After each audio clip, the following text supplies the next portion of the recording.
Scorpio.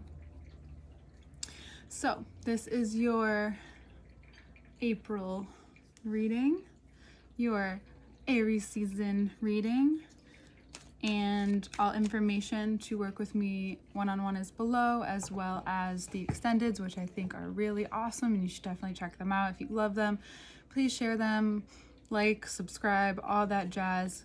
If you want to keep supporting this channel, I really appreciate it. So this month we end the Taurus, well, the beginning of the end of the Taurus Scorpio eclipses. Year season will wrap it up, and then the beginning of the Aries Libra eclipses are happening. We'll get more into the astrology in the second part, but I do want to make you aware of that. So any of Aries or Libra placements, as well as your Scorpio sun, Scorpio rising, and Taurus placements, moon placements as well. But in your house system, if you know about it, if you want to check that out, I think it's a great idea for you. So a lot's happened this past year with you in terms of how you relate to the world, how you relate to yourself, how you relate to others, how you are in relationships, what works, what doesn't work anymore, I guess you could say. And our first card out is the Six of Cups. Then we have the Magician and the Ace of Cups. So what you can see here is you're being, during this time, Mercury is now in Taurus, so opposite of you.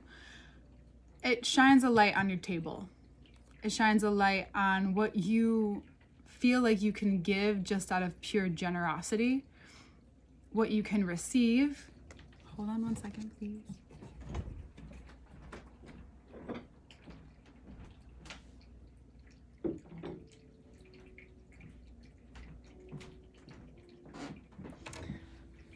Sorry about that.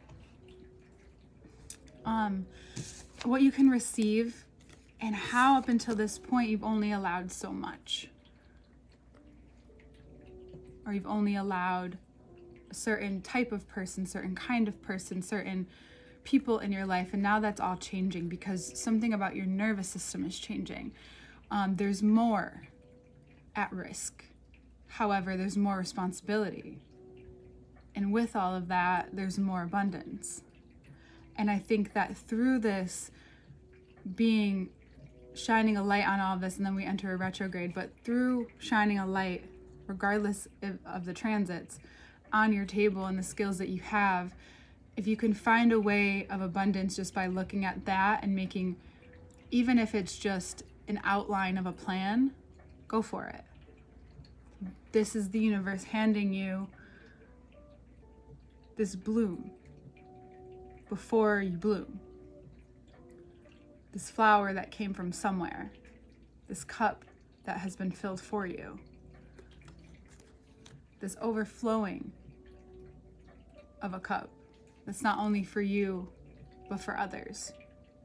So what already exists in your life right now to be able to provide what you can see for yourself? But first, you have to take care of yourself. You have to see what you can learn from what's being offered to you too. You know, like in terms of offering who you are to other people, what you do for other people. All of these things are going to come back to you, but you can't hold on to that either. You know, even in the midst of creating, even if you wrote a book, you already put it out there, and then you're on your next one, you're reaping all the rewards of this one, but you're so in this one that it doesn't faze you. And not that it should, but it doesn't have a grip on you, I should say.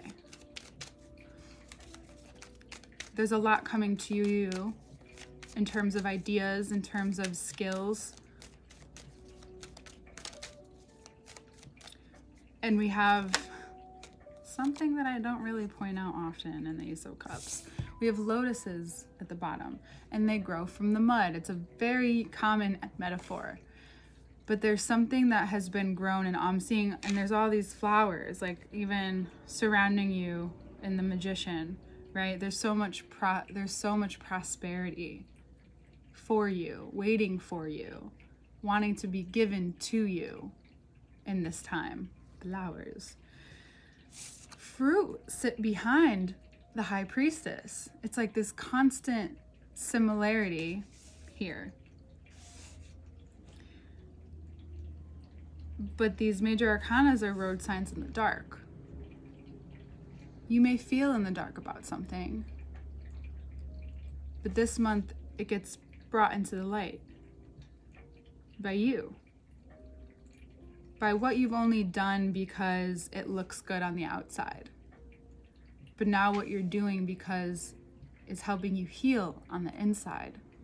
It's giving you so much more than abundance or money. It's giving you what some like to say, milk and honey.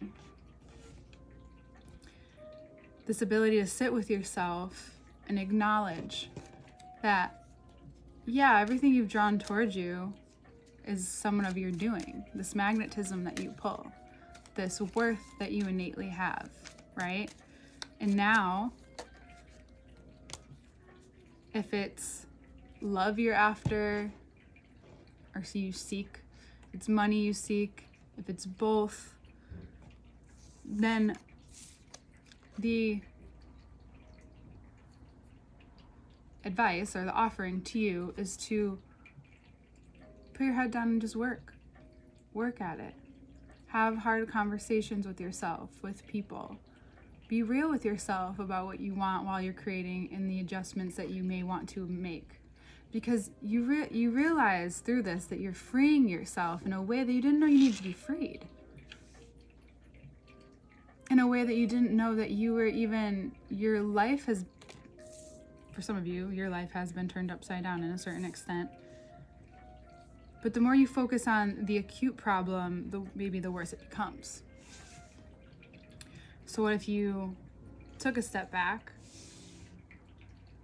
readjusted, recalibrated, give yourself some time, give yourself a moment, and then you get yourself back in there. You do what you want and you do what you like. And now it's about what of those things, one second, I have to sneeze. What of those things is also going to simultaneously pull you forward without needing this adrenaline rush or this aggression? But this becomes the life force, the creation, this energy that's a constant. It's like breathing, it doesn't die until you die. Well, of course. But it's this ever-going energy. And it's a resource. It's like, hey, we got a lot of this. This Ace of Cups is just flowing.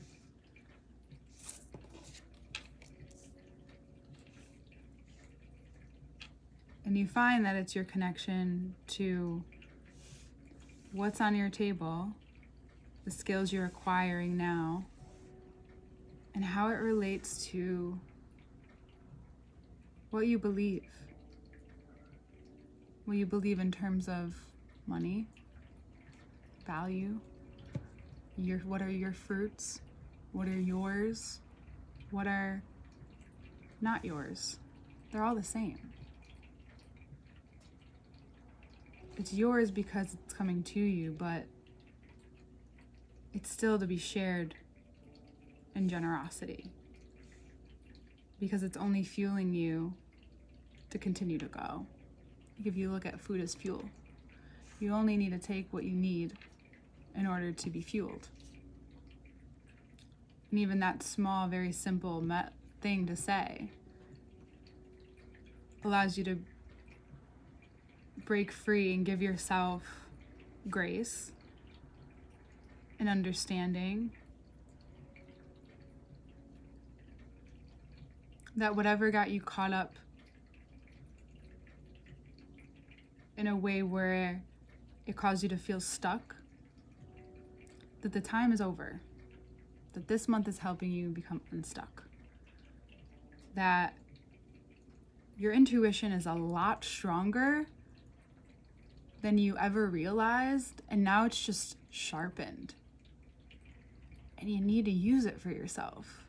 Because if you don't, it's like love. If you hold back love, or you don't ask for it when you need it, because people can't read your mind. Just because you can sometimes doesn't mean other people can't. You know what I'm saying? You have to realize that. That even you can't always do that. And in those moments, that's what sets you free. Right? That's what becomes of this fruit. It's not just what you receive and what makes its way to you and who. It's about the parts of you that make it their way to you through this. The juicy, undeniable, magnetizing moments, intuition, the slowing down, even of the pace of my voice. It's all for a reason. It's all to show you and emphasize the luxuriousness of this time and where you need to even break free from what you've allowed yourself to create, and know that there's so much more, and that you've cleared out a lot. But just because you're feeling good, or you're getting into emotion where you're feeling good again, and you're heading into this season all fiery and exuberant and wanting to express, doesn't mean you go back to the things that you once knew, or the people that you once knew, or the situations that you've already cut out. Because first of all, they'll probably look at you a little funny. They'll probably accept it, but they'll look at you a little funny. And second of all, why are you recreating those experiences? Mercury is moving into retrograde, and it's going to have you realize, like, this is unnecessary. New experiences, please. New things, please. I know you, the fixed signs, can hold on to dear life. I mean, everyone has it in them, but sometimes you guys hold on to dear life to things that just aren't good for you anymore. Mindsets that aren't good for you. Perspectives that aren't good for you. Substances that may be not good for you. And you shy away from what is good for you and what could be better for you just because it feels uncomfortable and maybe a little different, the way that you make people feel naturally sometimes. I'm just saying. So, take a little bit of your own medicine this month. You know, Mars can handle it. Mars rules Aries. Aries can handle it. And give yourself some freedom. Give yourself a break. Do whatever you can to not have to revert back to old sources. If you have to, create boundaries, create a community, create a system, create something where you're not just falling back, okay? You can do it. You got this. You're so powerful. And this is the climax. This is your time. It's your time to take what you've learned and put it to use, because as a Scorpio, you need that, and you need that help, and there's nothing wrong with it. You know, you're gonna feel a little differently than most people. Check out your Scorpio placements too. All right, we're gonna get into the second part where we take a look and go even deeper. See you next month, Scorpio.